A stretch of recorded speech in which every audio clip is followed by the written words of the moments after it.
বছরের শুরুতেই জীবনের নতুন অধ্যায় শুরু করেছেন বাংলাদেশের জনপ্রিয় সঙ্গীত শিল্পী ও অভিনেতা তাহসান খান। বিচ্ছেদের দীর্ঘ ৭ বছর পর দ্বিতীয়বারের মতো বিবাহ বন্ধনে আবদ্ধ হয়েছেন তিনি। বছরের শুরুতেই এমন সুসংবাদে অভিনেতার ভক্ত অনুরাগীরা বেশ আপ্লুত। কিন্তু গায়কের দ্বিতীয় বিয়ের পর থেকে বারবার প্রশ্নের মুখে পড়তে হয়েছে প্রাক্তন স্ত্রী রাফিয়াত রশিদ মিথিলাকে। অনেকে প্রশ্ন, তাহসানের বিয়ের পর কি মুখ দেখা দেখে বন্ধ তাদের? সম্প্রতি এক সাক্ষাৎকারে এ বিষয়ে খোলাসা করেছেন মিথিলা।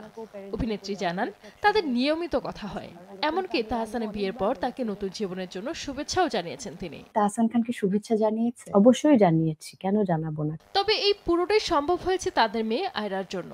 যদিও মিথিলা নিজেও এই ধারণায় বিশ্বাসী নন যে বিচ্ছেদ হয়ে গেলেই একে অপরের শত্রু হয়ে যেতে হবে। অভিনেত্রী জানান, বাবা মা হয়ে গেলে সন্তানের ভালোর কথা ভেবে অনেক কিছুই করতে হয়।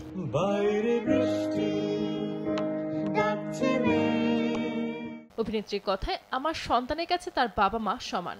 দুটো মানুষের বিচ্ছেদ হয়ে গেছে মানে তারা শত্রু, এই ধারণা ভুল। বিচ্ছেদ নানা কারণে হতে পারে, তার জন্য কি আমরা একে অপরের দিকে কাদা ছোড়াছুড়ি করব? যখন একটা সন্তান থাকে তখন তার ভালোটা সবার উপর রাখতে হয়। আমাদের নিয়মিত কথা হয় ও দেখা হয়। চোখের তারা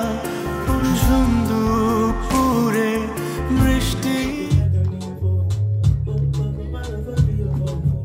রাফিয়াত রশিদ মিথিলার সঙ্গে দীর্ঘ ১১ বছরের দাম্পত্য ছিল তার। ২০১৭ সালে তাদের বিবাহ বিচ্ছেদ হয়।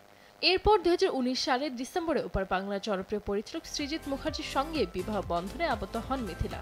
তবে মেয়ের অভিভাবকত্ব যৌথভাবে পালন করছেন দুজন, যদিও আয়রা বেশিরভাগ সময় মায়ের সঙ্গেই থাকেন। আমি একটু শো অফ করেছি, তো সেটাতে দেখি পড়ে গেছে। ৪২ বছর বয়সের ছেলে সম্বোধনটা এত মন, আমি চিন এই ছেলেটা হঠাৎ এলো মনে। এদিকে ভালোবাসা দিবস উপলক্ষে প্রেক্ষাগৃহে মুক্তি পেয়েছে রাফিয়াত রশিদ মিথিলা অভিনীত সিনেমা জলে জলে তারা। অরুণ চৌধুরী পরিচালিত এই সিনেমাটিতে নাম ভূমিকা তারার চরিত্রে অভিনয় করেছেন তিনি। মিথিলা ছাড়াও অন্যান্য গুরুত্বপূর্ণ চরিত্রে রয়েছেন আজাদ আবুল কালাম, এফএস নাইম ও ফজলুর রহমান বাবু সহ আরো অনেকে। সত্যি বলতে কি, আমাকে আরো ভালো একটা মানুষ হতে অনুপ্রাণিত করেছে। ডাক্তার, দেশ টিভি।